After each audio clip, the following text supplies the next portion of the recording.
Good morning students.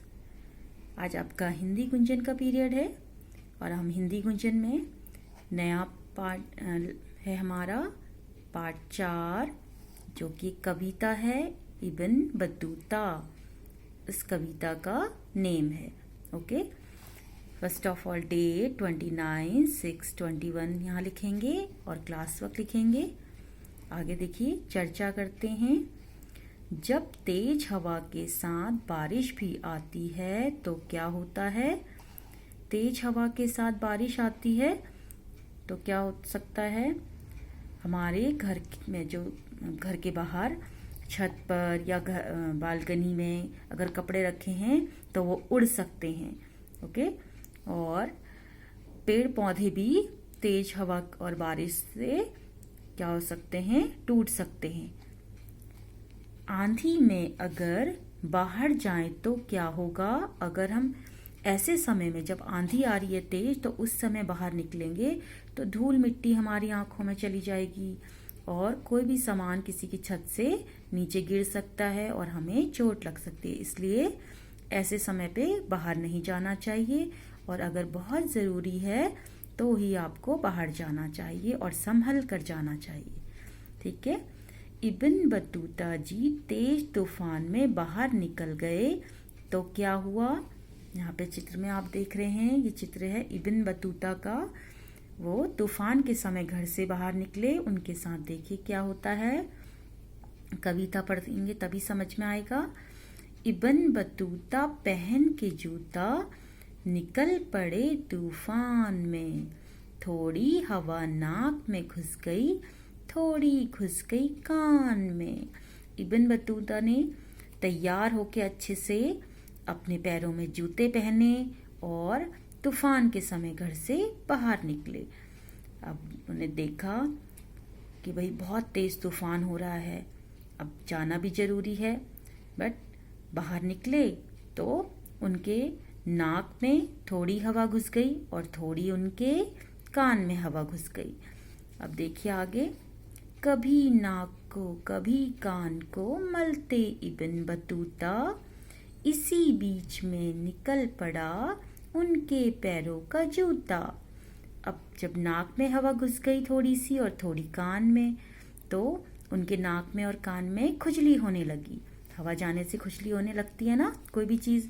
अब हवा के साथ धूल मिट्टी भी गई होगी तो उसकी वजह से उनको नोज़ में अपनी खुजली होने लगी, जिसकी वजह से वो अपनी नाक और कान को मलने लगे। अब उनका ध्यान अपनी नाक और कान को खुजाने में, मलने में लगा था। तभी अचानक से उनके पैरों से जूता फिसलकर उड़ गया। ओके, निकल गया उनके पैरों का जूता। उड़ते उड़ते जूता उनका जा पहुंचा जापान में। इब्न बतूता खड़े रह गए मोची की दुकान में। अब जूता हवा में, इतनी तेज आंधी थी कि उनका जूता हवा में उड़ते उड़ते दूर, यहाँ पर आप देख रहे हैं पैरों से जूता निकल गया है और उड़ते उड़ते दूर जा रहा है। तो जूता कहाँ, कौन से देश पहुंच गया? जापान एक देश है, उस देश में उड़ते उड़ते चला गया। अब इब्न बतूता, ये आंधी बहुत तेज थी, इसी को देख ध्यान उनका रहा और उनके जूता निकल गया। अब वो ये सोचते रह गए कि अब मैं क्या करूं, नंगे पैर तो बाहर जा नहीं सकता। फिर वो मोची की दुकान में आकर खड़े रह गए। तो इस तरीके से ये कविता हमने पढ़ी। आपको भी कविता रीड करनी है। कविता लिखी है सर्वेश्वर दयाल सक्सेना जी ने। इसका अभ्यास कार्य करेंगे हम पेज नंबर 30 का। ओके, प्रश्न नंबर 2, कविता की पंक्तियां पूरी करो। ब्लैंक जगह है, फिर लिखा गया पहन के जूता, तो हमें यहाँ पे क्या लिखना है? Ibn Battuta. कविता में हमने पढ़ा इब्न बतूता पहन के जूता निकल पड़े तूफान में। तूफान में निकल गए, तो यहाँ पे हम शब्द भरेंगे निकल पड़े तूफान में। अब थोड़ी और क्या हुआ उनके साथ, थोड़ी हवा नाक में घुस गई।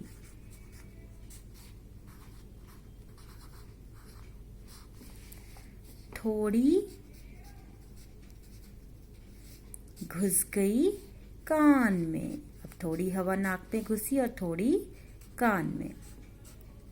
ओके, प्रश्न नंबर 3 में देखिए, सही उत्तर पर सही का निशान लगाओ। क, इब्न बतूता की नाक और कान में क्या घुस गया, पानी, हवा या तिनका।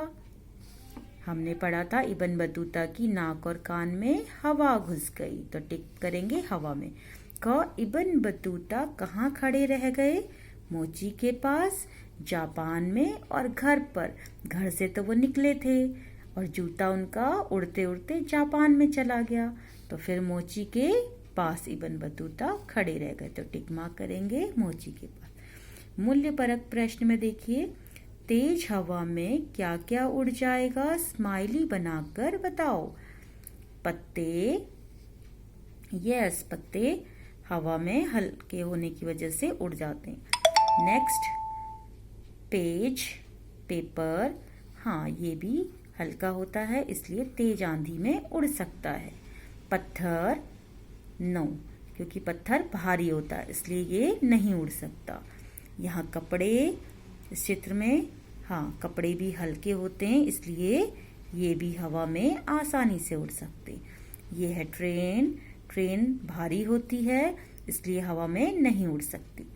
अगला है रुई, रुई हल्की होती है, ये भी आराम से आंधी में उड़ सकती है, तो हमने इन चित्रों में स्माइली बना लिया। आगे स्टूडेंट्स हम इसे नेक्स्ट क्लास में करेंगे, पेज नंबर 31 की एक्सरसाइज, और शब्दार्थ इसके करेंगे कॉपी में और प्रश्न उत्तर।